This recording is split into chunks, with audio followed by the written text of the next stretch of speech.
Hello बच्चों। तो आज हम देखेंगे विद्युत रासायनिक सेल। हमने बेसिक समझ लिया था। एक बेसिक और आप लिख लेना। वो बेसिक लिखने हैं आपको, अच्छा ऐसे सुनना नहीं है, लिखने हैं। अब एनोड कैथोड के बारे में थोड़ा जान लेते हैं। एनोड और क्या, कैथोड। अभी तक आपने जाना होगा जो एनोड होता है वो निगेटिव होता है, कैथोड जो होता है वो पॉजिटिव होता है। पर ये धारणा गलत है। ये धारणा हर जगह लागू नहीं होती है, ठीक है। फिजिक्स में तो ये काम करेगा, ठीक है। बाकी केमिस्ट्री में एक जगह पे कुछ कुछ सेल में काम करता है, कुछ में नहीं करता है। इनफैक्ट विद्युत रासायनिक सेल होता है, विद्युत रासायनिक सेल या गैल्वेनिक सेल इसे बोलते हैं, इसमें काम नहीं करता है, ठीक है। तो चीज़ याद रखना, जो एनोड होता है उस पर हमेशा ऑक्सीडेशन होगा। क्या होगा? ऑक्सीकरण होगा, ठीक है। अगर ऑक्सीडेशन हो तो वो हमेशा एनोड होगा, ठीक है। और जब क्या हो, जो रिडक्शन होगा या अपचयन होगा वो उस पर हमें वो क्या होगा? एनोड होगा। समझ गए? मतलब जिसका ऑक्सीडेशन वो एनोड का काम करेगा, जिसका अपचयन वो कैथोड का काम करेगा। ये चीज़ हमेशा याद रखना, पूरी केमिस्ट्री में यही काम देगा, ठीक है।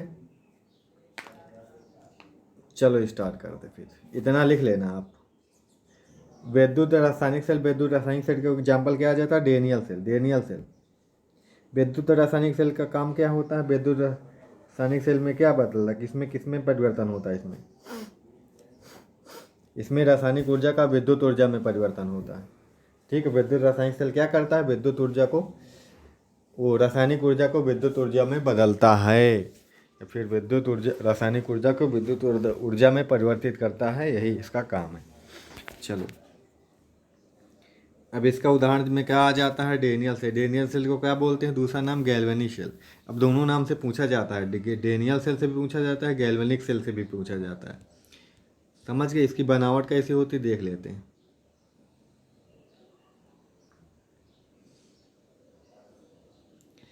देखो,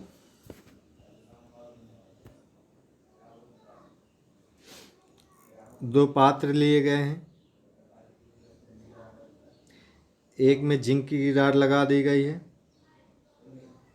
एक में कापर की राड लगा दी गई है। जिसकी राड लगाए हैं उसी का लवणीय विलयन भले हैं। तो कापर की राड लगाएं तो कापर सल्फेट का 1 मोलर एम्पायर मोलर लिए ना, 1 मोलर सांद्रता वाला विलयन लिए। और जिंक में जिंक सल्फेट के विलयन भरे हैं, इसमें भी 1 मोलर सांद्रता का विलयन लिए, ठीक है। अब इन दो इलेक्ट्रोड को, दोनों इलेक्ट्रोड को जोड़ के इनके बीच में क्या लगा दिया? एक बल्ब लगा दिया। एक क्या लगा दिया? बल्ब लगा दिया। अब होता क्या है, इधर यहाँ पे लगी है, किसकी राड लगी है? जिंक की। जिंक की लगी है ना। जिंक क्या करता है? जिंक Zn 2 इलेक्ट्रॉन निकाल के क्या बनाता है? Zn2+ बनाता है। यही बनाता है। तो होगा क्या? ये 2 इलेक्ट्रॉन लूज करता है, 2 इलेक्ट्रॉन लूज करता है तो इलेक्ट्रॉन का फ्लो इधर से इधर को होता है। इलेक्ट्रॉन फ्लो होता है। अब इलेक्ट्रॉन इधर से इधर जाएगा। अब बताओ धारा किधर से जाएगी? धारा उल्टा होगी, धारा की दिशा इधर इस तरफ को होगी। इलेक्ट्रॉनों को विपरीत होती है धारा की दिशा, तो धारा की दिशा तो इधर को हो जाएगी। अब ये बल्ब जलने लगता है ऐसा होने पर। अब प्रॉब्लम कहाँ आ जाती है? प्रॉब्लम यहाँ आ जाती है बेटा, जब ये राड जो होती है जिंक वाली, इससे एक इलेक्ट्रॉन छोड़ा करता है, इलेक्ट्रॉन रिलीज करता है, इलेक्ट्रॉन भगा करते हैं। तो यहाँ पे Zn2+ आयन बनता है, ये जाया करता है बाद में विलयन में। जो यहाँ पे विलयन है, ये जो भरा है, इसमें जाया करता है इसके Zn2+ के आयन, समझे? तो Zn2+ आयन की सांद्रता इसमें बढ़ती जाती है। मतलब कि ZnSO4 था, अब Zn2+ और आ रहे हैं तो धनायन की मात्रा बढ़ रही है ना। धनायन की मात्रा बढ़ रही है तो ये न्यूट्रल होना चाहिए। जो यहाँ पे लवणीय विलयन है ये न्यूट्रल होना चाहिए, उदासीन होना चाहिए। उदासीन तो रहा नहीं क्योंकि ये धनायन हो जाएगा। इस तरफ क्या होता है? इस तरफ ये इलेक्ट्रॉन आया करते हैं तो ये नेगेटिव चार्ज हो जाता है। इस पर कैसा चार्ज आ जाता है, देखो। अब ये इलेक्ट्रॉन आते हैं तो यहाँ पे इलेक्ट्रॉन की, इस रॉड में इलेक्ट्रॉन की मात्रा बढ़ जाती है, इलेक्ट्रॉन की मात्रा बढ़ जाती है। तो जो यहाँ पे कॉपर सल्फेट के विलयन भरा है CuSO4, इसमें भी 2 आयन होते हैं। CuSO4 पे 2 माइनस होते हैं और Cu पे 2 प्लस होते हैं।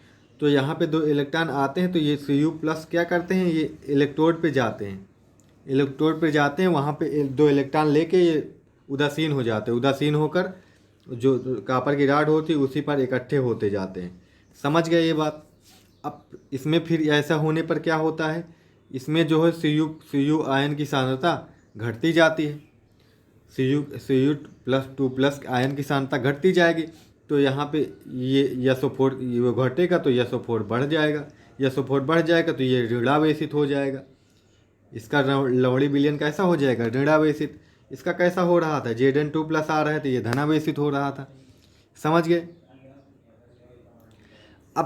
अब प्रॉब्लम तो यही है ना, प्रॉब्लम इसके लिए क्या होना चाहिए, इसके लिए ये दोनों लवणीय विलयन उदासीन होते हैं, तब तो हमारा सेल काम करता रहेगा। बस इसी उदासीनता को बरकरार रखने के लिए क्या लगाते हैं, लवण सेतु लगाते हैं। क्या लगाते हैं, लवण सेतु लगाते हैं। समझे बेटा जी। अब होता, अच्छा ये यहाँ पे जो ये इसका देखो, Zn 2 इलेक्ट्रॉन निकाल रहा है। 2 इलेक्ट्रॉन का निकालना क्या कहलाता है, ऑक्सीकरण। जब इलेक्ट्रॉन की कमी होती है, इलेक्ट्रॉन के निकालने की प्रक्रिया क्या कहलाती है, ऑक्सीकरण। समझे। ऐसे भी पहचान सकते हो, यहाँ पे ऑक्सीकरण संख्या 0, यहाँ पे ऑक्सीकरण संख्या Zn पे कितने आती है, 2। तो ये ऑक्सीकरण संख्या का मान बढ़ रहा है। जब ऑक्सीकरण संख्या का मान बढ़ता है तो क्या कहलाता है, ऑक्सीकरण। तो यहाँ पे Zn वाली रॉड का क्या हो रहा है, ऑक्सीकरण। ऑक्सीकरण हो रहा है तो इसको क्या बोलेंगे, एनोड बोलेंगे। समझ गए। इलेक्ट्रॉन को लूज कर रहा है, इलेक्ट्रॉन यहाँ पे इकट्ठे हो रहे हैं रॉड पे, इसलिए इस पर कैसा चार्ज आ रहा है, कैसा चार्ज आ रहा है, निगेटिव। समझे बेटा जी। ओबे सी बात है, ये निगेटिव होगा तो ये वाला कैथोड जो होगा वो कैसा होगा, धनावेशित। अभी तक आप यहाँ पे क्या हो रहा है, यहाँ पे जो कॉपर है वो 2 इलेक्ट्रॉन ले रहा है। जो कॉपर है 2 प्लस वाला कॉपर, विलयन वाला कॉपर आयन है ना प्लस में, तो 2 इलेक्ट्रॉन जो आ रहे हैं इस तरफ से, Zn वाली रॉड की तरफ 2 इलेक्ट्रॉन लेके ये उदासीन हो रहा है, Cu में बन रहा है। तो यहाँ पे 2 से ऑक्सीकरण संख्या 0 हो रही है। 2 इलेक्ट्रॉन ग्रहण करने की प्रक्रिया अपचयन कहलाती है। वो ऑक्सीकरण संख्या के मान भी घट रहा है। जब ऑक्सीकरण संख्या का मान घटता है तो क्या कहलाती है, अपचयन कहलाती है। समझ गए। और ये कैसा चार्ज आएगा, इस पर प्लस चार्ज आएगा। और ये अपचयन जहाँ होता है उससे क्या कहते हैं, कैथोड। समझ गए। अब लवण सेतु का काम क्या होता है, यहाँ पे लवण सेतु काम मैंने बताया ना, ये उदासीनता को बरकरार रखता है। उदासीनता को बरकरार रखने का क्या मतलब है सर, कि जहाँ पे देखो, यहाँ पे जैसे कि SO4 इस तरफ की SO4 आयन की सांद्रता बढ़ रही थी, SO4 की सांद्रता बढ़ रही थी, SO4 2 माइनस आयन इस तरफ चले जाएंगे। ठीक है। तो यहाँ पे इनकी सांद्रता बरकरार रहेगी। समझ गए। आगे हम अभी काम और देख लेंगे इसके। फिगर मैंने आपको समझा दिया, फिगर में क्या क्या है, अब आगे देख लेते हैं। ठीक है। और लवण सेतु में किस किस का लवण सेतु हो, तो KCl का हो सकता है, KNO3 का हो सकता है, NaNO3 का हो सकता है, इन सब का हो सकता है। यहाँ पे जो होंगे वो कैसे होंगे, यहाँ पे जो होंगे माल्टेन, ये पेस्ट के रूप में होंगे। कैसे होंगे इनके विलयन, जो होंगे पेस्ट के, एकदम लिक्विड नहीं होगा कि आप सोचे लिक्विड होगा, ये पेस्ट के रूप में होगा। समझ गए बेटा जी। हाँ बच्चों, इसकी हम बनावट तो हमने देख लिए थे, क्या क्या होता है इसमें, कैसे बना होता है, कैसे क्या होता है। ठीक है। अब देख लेते हैं इसकी क्रिया विधि। क्या देख लेते हैं, क्रिया विधि। जो एनोड होगा ऑक्सीकरण होगा, इसमें क्या होगा, अर्ध सेल विभव। यहाँ पे जो ऑक्सीकरण होगा अर्ध ऑक्सीकरण होगा। क्या होगा, अर्ध ऑक्सीकरण। अर्ध क्यों लगाते हैं वो बताता हूँ मैं। जब इलेक्ट्रॉन दिखाए जाते हैं, असली बात यह है कि इलेक्ट्रॉन जब दिखते हैं तो उसे अर्ध अपक्रिया बोलते हैं। ठीक है। जैसे अर्ध, यहाँ पे अर्ध अपचयन है और अर्ध ऑक्सीकरण है। ब्रेकअप लिख लेंगे, एनोड नहीं ऐसे ही लिख लेंगे, कोई दिक्कत नहीं। समझे। अब पूर्ण सेल अपक्रिया यहाँ पे ये आधी अपक्रिया है। ठीक है, आधी अपक्रिया है। जैसे 2 इलेक्ट्रॉन कोई त्याग रहा तो 2 इलेक्ट्रॉन कोई लेने वाला भी होगा, तभी तो वो त्यागेगा, नहीं तो अब ऐसी बात ऐसे नहीं त्यागेगा। समझ गए। तो पूरी अपक्रिया क्या बन जाती है, पूरी अपक्रिया बनाने के लिए ये समझते हैं। चलो देखो, इसको जोड़ लेते हैं एक तरह से हम। जेड एन है तो जेड एन लिख देंगे, 2 इलेक्ट्रॉन से 2 इलेक्ट्रॉन कट जाएंगे यहाँ पे जेड एन, और यहाँ पे Cu2+ है तो Cu2+ हो जाएगा, एरो लग जाएगा, और जेड एन 2+ है तो 2+ हो जाएगा ये वाला, और यहाँ पे क्या है प्लस Cu है तो Cu हो जाएगा। यही हो गई, ये पूर्ण सेल अपक्रिया है। समझ गए, पूर्ण सेल अपक्रिया ऐसे लिखते हैं, 2 अर्धअपक्रियाओं को आपस में जोड़ देते हैं, जो इस तरफ का होता है वो उस तरफ के कट जाता है। या फिर इन्हें जोड़ेंगे तो यहाँ पे भी 2 प्लस आएगा, 2 इलेक्ट्रॉन, इधर भी 2 इलेक्ट्रॉन आएंगे तो कट जाएंगे ऐसे। तो इसलिए पहले ही काट देते, बाद में काटने की अपेक्षा। ठीक है, दोनों वैसे सही है। समझ गए आप? हाँ, अब क्या देख लें, पूर्ण सेल अपक्रिया हो गई हमारा। नोट में क्या है, यहाँ पे जो लवण सेतु के Cl के NO3 का बना होता है, इन्हीं का बना होता है। अब क्या सब होंगे क्या? नहीं, सब नहीं होंगे, कोई एक होगा। अच्छा, जो सेल की उदासीनता को बनाए रखता है, जिससे आयनों का पारगमन होता है। आयनों का क्या होता है, इधर से उधर आयन मूव कर सकते हैं, ताकि आयन मूव करेंगे तो उनकी सांद्रता बनी रहेगी, तो हमारा सेल लगातार काम करता रहेगा। अभी हमने ये चीज़ समझाई थी आपको। अब डेनियल सेल में धारा की दिशा, अब जो डेनियल सेल होता है, धारा की दिशा किधर से किधर की थी, इलेक्ट्रॉन किधर से किधर मूव कर रहे थे, जेडन से जा रहे थे Cu की तरफ, तो धारा की दिशा उल्टा होगी, Cu से जेडन की तरफ होगी, है ना, और इलेक्ट्रॉन की दिशा जेडन से Cu की ओर होती है। समझ गए? और आगे क्या देख लेते हैं। अब जो सांद्रता सेल होती है, सांद्रता सेल एक ऐसी युक्ति है जिसमें एक ही पात के 2 भिन्न भिन्न अपघट्टों का संदर्भ दीवार से पृथक होता है। सांद्रता सेल जैसे कि ये वाली, यहाँ पे संदर्भ लगा देते, कहने कि ये दोनों का विलयन अलग अलग बटा रहे। इसमें एक ही पात्र में, एक ही डिब्बे में सब कुछ होता है। सांद्रता सेल में ये होता है, जो बीच में लगाते हैं पृथक करने के लिए, उसे क्या बोलते हैं, सरंध्र दीवाल। ठीक है, इसमें रंध्र होते हैं, इसमें भी रंध्र होते हैं, इसमें भी आयन इधर से उधर जा सकते हैं। समझ आ गई बात? चलो, ये भी एक तरह का सेतु के जैसे ही काम करता है। अब बेटा ये चीज़ बहुत इंपॉर्टेंट है, सेल का सूत्र कैसे लिखते हैं। अब बार बार आपको जब सवाल देगा तो डिब्बे नहीं बना के देगा कि कौन कैथोड हो, कौन एनोड हो, कहाँ पे ऑक्सीकरण हो रहा, कहाँ पे अपचयन हो रहा। आपको सेल इसी तरह एक शॉर्ट फॉर्म में देगा और सवाल बना देगा, वो आपसे सोल्यूशन पूछ लेगा। तो सेल सूत्र कैसे लिखते हैं आप सीख लेते हैं। हमेशा याद रखना आपको, जो अभी हमने देखा था डिब्बा वाला, इस तरफ को राइट, ये राइट, ये क्या था, ये राइट था, ये लेफ्ट था, लेफ्ट था। इस तरफ एनोड था ना बेटा, इस तरफ क्या था, कैथोड था। तो इस राइट की तरफ कैथोड लिखते हैं, लेफ्ट की तरफ क्या लिखते हैं, एनोड लिखते हैं। समझ गए? समझ गए? और इस तरफ जो लिखा जाएगा एनोड, वो ऑक्सीकरण का होगा। ठीक है, इस तरफ जो लिखा जाएगा वो क्या होगा, अपचयन का होगा। बस इतना याद रखना आप। और क्या याद रखना, जब लवण सेतु लगा रहता है, लवण सेतु लगा रहता है तो डबल लाइन लगी रहती है। ठीक है, जब लवण सेतु या सारंध होता है, अगर इलेक्ट्रोड सीधे संपर्क में होते हैं, कुछ नहीं लगा होता है बीच में उन्हें आयनों के आदान प्रदान के लिए, तो उनमें ऐसे सिंगल लाइन रहती है उस सेल के लिए। समझ गए आप? अब यहाँ पे एक इसी जो अभी हमने सेल पढ़ा है ना, डेनियल सेल, जेडन और Cu वाला, उसका देखो, ये देखिए एनोड की तरफ ये था ना, जेडन प्लस डेजन 2+ में बदल रहा था। सही बात है, यही तो था। मतलब यहाँ पे ऑक्सीकरण वाला है ना, देखो ऑक्सीकरण हो रहा है यहाँ पे, जेडन 2+ में बदल रहा है। यहाँ पे ऑक्सीकरण संख्या 0 है, यहाँ पे ऑक्सीकरण संख्या 2 है, तो ऑक्सीकरण हो रहा है ना। तो इस ऑक्सीकरण वाले को इधर लिखते हैं, जो कि बाई साइड होता है, बाई साइड यही तो था। ठीक है, 1 मोलर सांद्रता, तो यहाँ पे सांद्रता लिख दिए। अब लवण सेतु लगा है तो लवण सेतु को दिखा दिए डबल लाइन से। ठीक है, अब यहाँ पे देखो, जेडन 2+ जेडन में Cu2+ में बदल रहा था, यहाँ पे अपचयन हो रहा था, ऑक्सीकरण संख्या घट रही है, तो इसको दिखा दिए। ये इस तरफ का वाला कैथोड का हिस्सा है, इस तरफ वाला एनोड का हिस्सा है। ऐसे ही सेल को लिखा जाता है। समझ गए आप लोग? चलो आगे देख लेते हैं। ये एक अपक्रिया है, एक सेल अपक्रिया है। ठीक है, ये सेल अपक्रिया कैसी है, अर्ध अपक्रिया है कि पूर्ण अपक्रिया? पूर्ण अपक्रिया बेटा। इलेक्ट्रॉन दिखेंगे तो अर्ध अपक्रिया है, इलेक्ट्रॉन नहीं दिखेंगे तो वो पूर्ण अपक्रिया कहेगी। इसमें कौन सा इलेक्ट्रोड ऋणावेशित होगा, कौन सा इलेक्ट्रोड अपक्रिया क्या होगी, इलेक्ट्रोड की और अपक्रिया क्या होगी, धारा का प्रवाह क्या होगा, यही चीज़ पूछता है। इस सेल को हम लिखना चाहे तो क्या लिख सकते हैं, यहाँ पे देखो, यहाँ पे 0 से यहाँ 2+ हो रहा है, ये मतलब ऑक्सीकरण हो रहा है। ऑक्सीकरण जिसका होता है उसको पहले लिखते हैं। ठीक है, समझ गए? और लवण सेतु होगा, इसमें लवण सेतु लगा दिखा दिए। अब यहाँ पे अपचयन वाला लिख लेंगे, 2+ से 0 पे बन रहा है, प्लस से 0 पे बन रहा है, तो इसको दिखा दिए, यहाँ पे अपचयन वाला लिख दिए। समझ गए? अब पता चल गया इससे क्या होगा। तो पहला क्वेश्चन क्या होगा, कौन सा इलेक्ट्रोड ऋणावेशित होगा। ऋणावेशित कौन सा होता है यहाँ पे, ऋणावेशित बेटा जो एनोड होता है वही तो होता है। एनोड ही इलेक्ट्रॉन छोड़ता है, यहाँ पे इलेक्ट्रॉन छोड़ेगा तो उसकी राड क्या होगी, ऋणावेशित। तो इलेक्ट्रॉन यही तो छोड़ रहा है, 2+ में बदल रहा है, तो Cu क्या है, ऋणावेशित है। ठीक, कौन सा इलेक्ट्रोड अपक्रिया क्या होगी, इलेक्ट्रोड अपक्रिया ये आप देख सकते हैं एनोड पर कौन सी होगी, सॉरी एनोड पर कौन सी होगी, कैथोड पर कौन सी होगी। आप देख सकते हैं ना, एनोड पर क्या होगा, Cu 2 इलेक्ट्रॉन छोड़ के Cu2+ बनाएगा, और जो Ag2+ है बिलियन वाला वो अब यहाँ पे 2 इलेक्ट्रॉन आ रहे हैं तो 2 AgC जो Ag+ क्या करेंगे, 2 इलेक्ट्रॉन लेके 2 Ag बना लेंगे। समझ गए। अब धारा की दिशा किस तरफ होगी, अब Cu किससे Ag की तरफ जा रहे हैं, इलेक्ट्रॉन इस तरफ जा रहे हैं तो धारा की दिशा उल्टा होगी, धारा की दिशा Ag से Cu की तरफ होगी। समझ आ गया ये क्वेश्चन।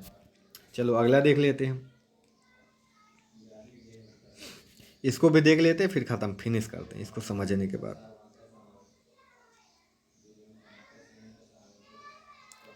चलो देख लेते हैं, इलेक्ट्रोड विभव क्या, इलेक्ट्रोड विभव या अर्धशेल विभव, इलेक्ट्रोड विभव या अर्धशेल विभव। किसी धात्विक विलयन में धातु की छड़ी द्वारा इलेक्ट्रॉन देने पर या धात्विक आयन द्वारा इलेक्ट्रॉन लेने पर उत्पन्न विभव क्या कहलाता है, इलेक्ट्रोड विभव कहलाता है। मतलब जो इलेक्ट्रॉन देने पर या इलेक्ट्रॉन लेने पर जो विभव उनके मध्य उत्पन्न हो जाता है, ठीक है, छड़ों के मध्य या इलेक्ट्रोड के मध्य, वही विभव क्या कहलाता है, क्या कहलाता है बेटा, इलेक्ट्रोड विभव। इलेक्ट्रोड विभव 2 तरह का होता है, आक्सीकरण विभव, एक अपचयन विभव। आक्सीकरण विभव में जब आक्सीकरण जिसका होगा वो उसका विभव क्या कहलाएगा, आक्सीकरण विभव। कोई M धातु है, ये N इलेक्ट्रॉन निकाल है तो N+ आएगा, यहाँ पे जो इसका विभव होगा तो वो क्या होगा, आक्सीकरण। यहाँ पे आक्सीकरण हो रहा है ना, इलेक्ट्रॉन के निकाल रहा है, इलेक्ट्रॉन की कमी हो रही है M के पास ना, तो यहाँ पे क्या कौन सा विभव होगा इसके लिए, आक्सीकरण विभव। अगले के लिए क्या हो जाएगा, अपचयन विभव होगा। कोई M धातु होगी तो यहाँ पे N इलेक्ट्रॉन लेगी कोई M, ठीक है, तो M में बदल जाएगा, तो यहाँ पे इलेक्ट्रॉन ग्रहण करने की प्रक्रिया तो अपचयन कहलाएगी। अपचयन के लिए कौन सा विभव हो जाएगा, अपचयन विभव हो जाएगा। समझ गए आप। तो इसके आगे कल रखे हैं आप लोगों के लिए, इतना आप लोग पढ़ लेंगे, अपने इतना समझ लेंगे, आशा करते समझ आएगा, एक बार और देख लेंगे, इतना सब लिख लेंगे आप लोग।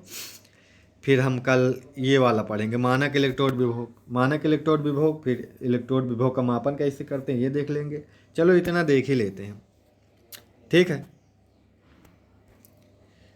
मानक इलेक्ट्रोड विभव देखते हैं, जैसे कि 298 केल्विन या फिर 25 डिग्री सेल्सियस, याद रखना इसी को 25 डिग्री सेल्सियस बोलते हैं। अच्छा, ताप और 1 ATM, 1 वायुमंडलीय दाब पर 1 मोल प्रति लीटर सांद्रता के विलयन में धातु की क्षण पर उत्पन्न विभव मानक इलेक्ट्रोड विभव कहलाता है। हमेशा याद रखना, ये परिभाषा पूछी जाती है। 25 डिग्री सेल्सियस ताप, 1 वायुमंडलीय दाब, 1 वायुमंडलीय दाब पर 1 मोल प्रति लीटर सांद्रता वाले विलयन पर जो विभव उत्पन्न हो, धातु विलयन में जो धातु की क्षण पर विभव उत्पन्न होता है उसे क्या कहते हैं, मानक इलेक्ट्रोड विभव। ये वैल्यू याद रखना आप, बस ये वैल्यू से क्वेश्चन बन जाता है, ठीक है। अब मानक इलेक्ट्रोड विभव को मापने के लिए SH मानक हाइड्रोजन इलेक्ट्रोड का प्रयोग करते हैं। अच्छा, मानक हाइड्रोजन इलेक्ट्रोड क्या होता है ये अगले वीडियो में जाने कि आज ही जाने, इसी के द्वारा प्रयोग करते हैं। एक कोई स्टैंडर्ड वैल्यू मान लेते हैं यहाँ पे, इसी को मानक इलेक्ट्रोड हाइड्रोजन इलेक्ट्रोड को स्टैंडर्ड वैल्यू 0 मान लेते हैं। इसको 0 के रिस्पेक्ट में सारी वैल्यू यहाँ पे जितने भी इलेक्ट्रोड होंगे उनके हम निष्कर्ष निकालेंगे। समझ गए बेटा। तो इसे हम कल देखेंगे, कल समझेंगे। आप लोग इतना समझ लेना, और नोट करना हो तो इसको नोट कर लें, हम दिखा देते हैं। आप इसको नोट कर लो, आप इसको नोट कर लेना आराम से, हम इसे कल समझा देंगे। ये देखो नोट कर लो, फिगर भी बना लेना, यही है मानक हाइड्रोजन इलेक्ट्रोड विभव, ठीक है। समझ गए, चलो इतना है बस, ठीक। अब देखो इस सेल का उसके रिस्पेक्ट मान भी लिए, Zn का विभव मापन कर सकते हैं। इसके द्वारा कैसे कर सकते हैं, देखो जे हाइड्रोजन स्टैंडर्ड HSE लगा दिए ना, मानक हाइड्रोजन इलेक्ट्रोड लगा दिए, उसके द्वारा मापन कर लिए, सवाल बन गया। आप ये सब हम कल समझा देंगे, इसका भी निकाल सकते हैं। चलो ठीक है, फिर मिलेंगे आगे, इसके आगे कल डिस्कस कर लेंगे आप लोग, ठीक है। पढ़ लेना, इतना लिख लेना, मुझे भेज देना, दिखा देना, ठीक है। Thank you.